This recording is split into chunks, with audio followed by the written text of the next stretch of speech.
Hello, this is the Iron Temple, and in this video, I'd like to go over the horrifying Los Angeles fire and what my thoughts are on that, because it's not just some town um, that's as far away from me. I grew up in LA, starting the late '90s. And yeah, there you go, me aging myself again. But yeah, I grew up in LA. I have a lot of fond memories. I went to high school there, and I ended up living in all the various different neighborhoods, like including the Inland Empire, Orange County. But all these neighborhoods that are currently suffering, the names actually come very familiar to me.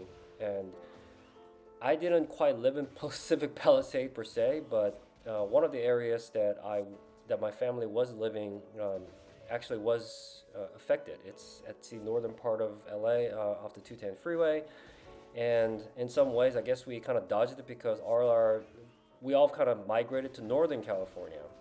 So I'm still within the state, but at a very different part of it. So I look at the images and it's just horrifying. I look at the fire and the smoke and some of these YouTube videos that I've seen. It's actually quite astonishing how it looks straight out of an apocalyptic movie or some kind of a disaster movie. Um, anybody, any of those who've seen Terminator 2, there's a scene where Sarah Connor is, I guess, yelling at her imaginary self or something like that, and nuclear bomb goes off and the whole city is engulfed in flames. Kind of reminded me of that. The Independence Day movie has a part where Los Angeles was attacked by the alien spacecraft and it just goes up in flames. So I was just, it's devastating. It truly is. Um, and part of it that really makes it hard right now, what I felt today was one of my dear friend from college. She and I go back, way back, like 20 years. She grew up like next to the neighborhood, the neighborhood next to mine when I was in high school. And her whole house just went up in flames. And she showed what's left of it on her Instagram story, and everything's burned to the ground. Like all the possessions are gone. I mean, it's just bad. And right now she's happily married, and she has like a very cute, just this adorable 4 or 5 year old daughter, and she's happily married to a husband. And I mean, she's quite literally homeless. It just breaks my heart. So I sent her a message and saying, "Oh, I'm sorry this happened. Please hang in there. Thoughts and prayers to you." She didn't respond back, but we just gotta give her support. And I'm looking at this, and I mean, for a brief moment, I also wanted to acknowledge the fact that um, there are those who are less fortunate and they're just suffering through a disaster and hard times. So I think it's important to try to be as selfless as possible, no matter how much we want to complain and wish we had it better, because that's easy, but someone's always having a harder time. And this hits me hard because, I mean, this is a woman with a family and everything's gone. And she also pointed out that all her sentimental materials are gone, something that she wanted to pass down to her daughter too. So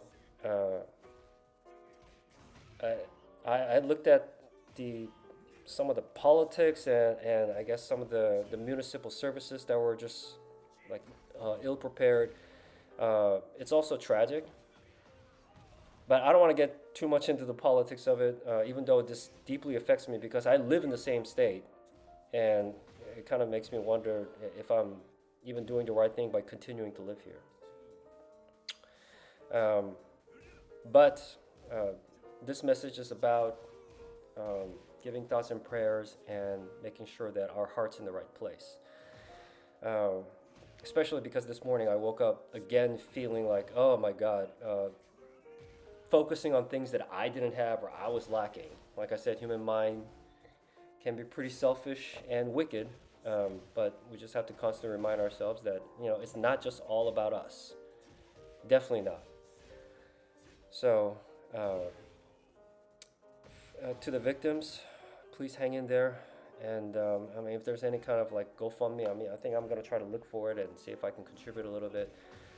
And for anybody who's listening to this, if you have friends or family who's down there and related, give them a message that, hope you're okay. And if they're not okay, just continue to support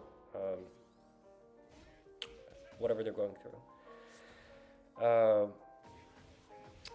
Yeah, I'm a homeowner too. I recently got my house just last year. Well, actually, at this point, 2023, and I'm very comfortable here. But it has taken a huge amount of effort and resources to make the purchase, and then I'm pouring all my hard-earned cash into paying off the mortgage.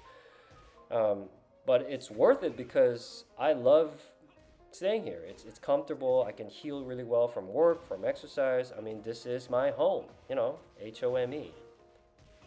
So imagine if this went up in smokes too. If I had lost the whole thing, I mean, I wouldn't even know how to pick myself back up. And just to give a little imagination, give ourselves a little imagination. What if you're not one of the victims, but if you had been and you lost what's dear to you, just like them, then it's not so hard to relate. So that was a short video right there, and hopefully we can all come together as people. So thank you.